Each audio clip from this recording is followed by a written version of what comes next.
Salut à tous les amis, j'espère que vous allez bien. C'est Antox, bienvenue sur la chaîne WFB. Ici on parle catch, ici on parle WWE. Bienvenue pour la review de WWE Day One. Je n'ai pas oublié les top 10 et le tier list. Euh, Excusez-moi du temps que j'ai mis pour faire la review et voilà, nouvelle année, les réveillons et tout.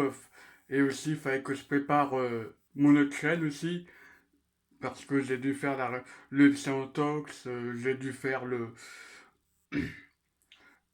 débrief de OM Chauvigny. Mais bon, voilà.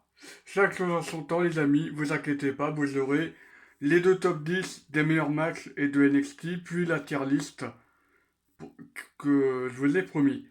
Maintenant, sans plus attendre, on va passer à l'arrivée du show. Alors, première chose à savoir, deux matchs, un match a été modifié pour une raison simple, Roman Reigns a eu le Covid. Alors, à la base, on aurait dû avoir un Fatal 4-Way, mais Brock Lesnar s'est ajouté au match, ce qui est logique puisque Lesnar a dit dans un show à SmackDown qu'il était agent libre et donc il pouvait aller où il veut. Et puis il y a eu ce rapprochement avec Sami Zayn, puisque Kevin Owens a dit en interview juste avant le match que il va faire payer à Brock Lesnar ce qu'il a fait à son meilleur ami Sami Zayn. Donc rien que ces deux trucs-là, par rapport au Covid de Roman Reigns, j'ai trouvé ça intelligent de la part de la WWE. Et en plus, voilà, j'ai trouvé ça intelligent.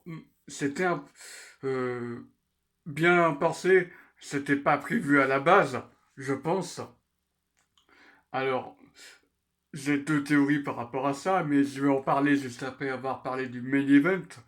On va parler du show dans son intégralité. On va commencer par les Usos contre New Day qui ont ouvert le show. Un beau match de 16 minutes. Victoire des Usos. Euh, Petite remarque, Kofi Kingston s'est pris des dizaines de super kicks. Ils étaient en mode super kick party comme les Young Bucks, les Usos. Voilà. Victoire des Usos avec le splash pour le compte de 3, rien à dire. Ensuite, match entre Drew McIntyre et Madcap Moss. Et victoire de Drew McIntyre qui a duré 10 minutes.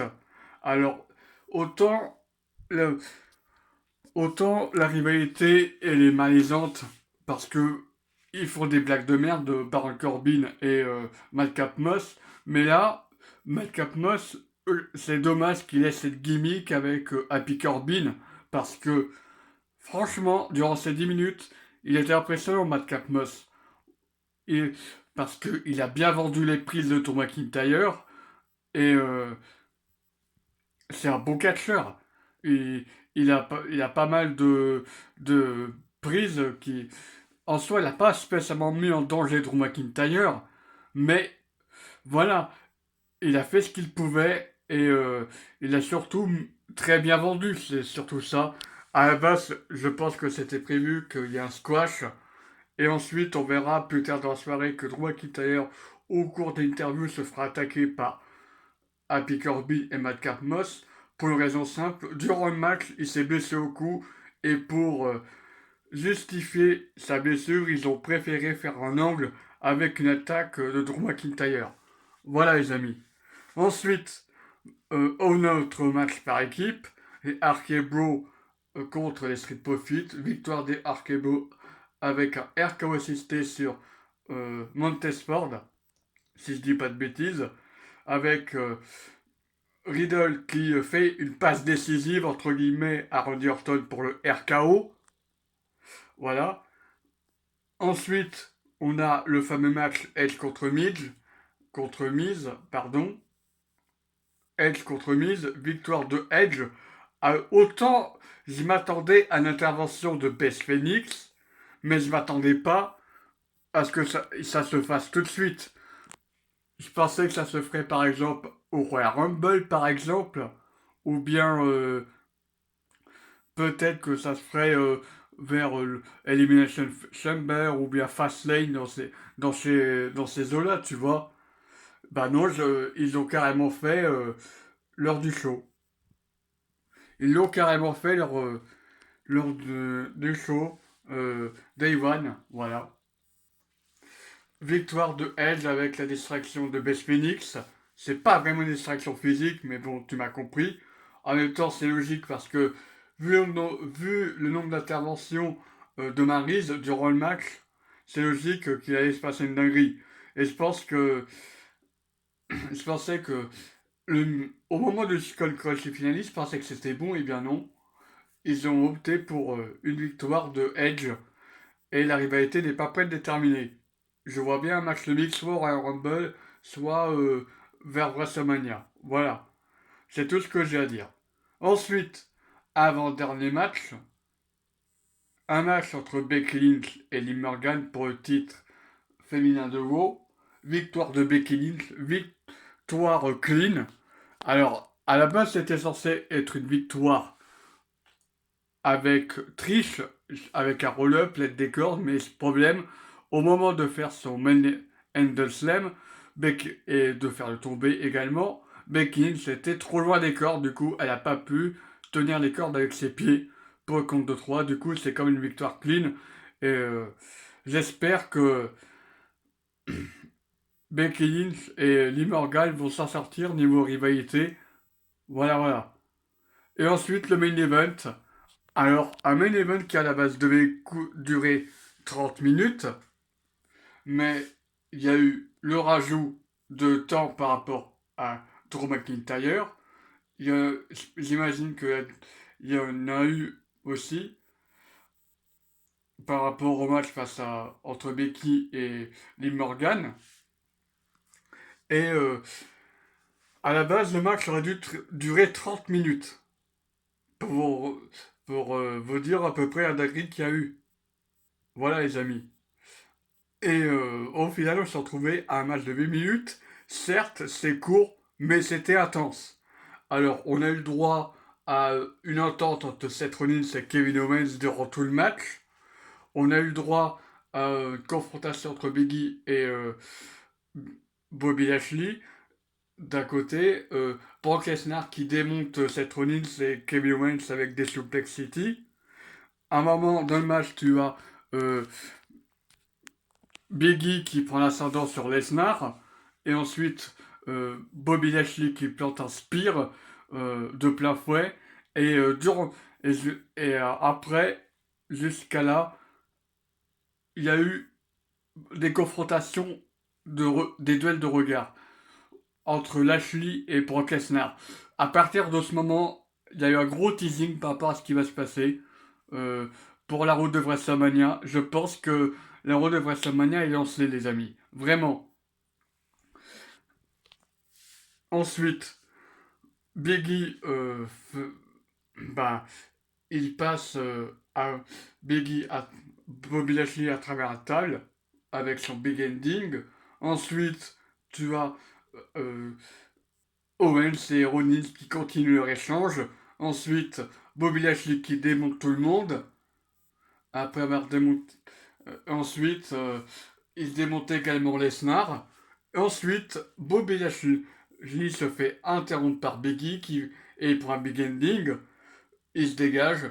Big ending sur Lesnar. Et ensuite, Lesnar le contre. F5 sur le champion. Et nouveau champion, Brock Lesnar. Alors c'est une chouette décision. Parce que dans les vestiaires, d'après Fightful, Biggie n'est pas tellement crédible. Ils n'ont pas aimé son run en tant que champion. Voilà, c'est discutable les amis. Moi j'ai bien aimé. Mais c'est vrai que Biggie c'est plus un mid-carder. C'est plus un mid-carder que un, un main eventer Biggie. En soi, sa place était légitime parce qu'il avait la mallette, mais voilà, je savais que ça serait un titre de façon passager. Je m'attendais pas à un règne pour ma part. Je pensais que ça serait Bobby Lashley qui gagnerait malgré l'apparition de Lesnar, mais je pense que au final, vu ce qui s'est passé à Raw, je ferai une review demain si vous êtes intéressé. Il s'est passé un truc, et je pense que ça confirme ma théorie. J'imagine qu'à la base, on aurait dû avoir quand même un match entre Lesnar et Roman Reigns. Je pense que Roman Reigns aurait quand même gagné le match. Je pense que Bobby Lashley aurait remporté le titre. Et au final, je pense qu'on aurait dû se diriger vers un Bobby Lashley euh, Lesnar au Royal Rumble ou bien un, carrément un match avec Biggie qui conserve son titre, je sais pas. Mais en tout cas, je vois bien une dinguerie avec Bobby Lashley. Voilà, voilà. Et au final, on va peut-être se retrouver avec soit un match où le gagnant prend tout, à savoir Roman Reigns contre Brock Lesnar, sans forcément unifier les titres. Ils avaient fait ça à WrestleMania 35 avec les titres féminins, lorsque The Man Becky Lynch avait battu l'ancienne championne de Raw, Ronda Rousey, et l'ancienne championne de SmackDown, Charlotte Flair. Rappelez-vous, ils avaient fait ça. Je ne serais pas étonné qu'ils fassent ça lors de WrestleMania 38, 3 ans après, entre le titre universel et le titre WWE. Ils ont fait ça aussi en 2001 lors de Vengeance ou Survivor Series, je ne sais plus, avec Chris Jericho, lorsqu'il a battu Stone Cold et The Rock dans la même soirée.